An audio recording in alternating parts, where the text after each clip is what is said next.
આજરોજ resource room Limkheda ખાતે આઈ.ઈ.ડી. વિભાગના સ્પેશિયલ એજ્યુકેટરના માર્ગદર્શન હેઠળ દિવ્યાંગ બાળકો દ્વારા મકરસંક્રાંતિ ઉત્તરાયણની ઉજવણી કરવામાં આવી હતી.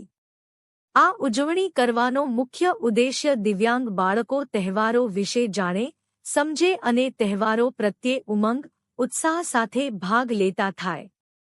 સમાજમાં દિવ્યાંગ બાળકો આ પ્રકારના તહેવારોમાં તેમની ભાગીદારી જળવાઈ રહે તે ઉદ્દેશ્ય સાથે આ પ્રકારના કાર્યક્રમનું આયોજન કરવામાં આવ્યું હતું. આ કાર્યક્રમ દિવ્યાંગ અને નોર્મલ બાળકોને સમાવેશી શિક્ષણ યોજના અંતર્ગત સાથે સૌ પ્રથમ વિવિધ સ્પર્ધાઓનું આયોજન કરવામાં આવ્યું હતું. જેમાં ચિત્રકામ, સંગીત ખુરશી અને પઝલ્સ ગોઠવણી જેવી વિવિધ પ્રવૃત્તિઓ કરવામાં આવી હતી. બાદમાં બધા જ બાળકોએ સાથે મળીને પતંગ ઉત્સવની ઉત્સાહભેર ઉજવણી કરેલ હતી.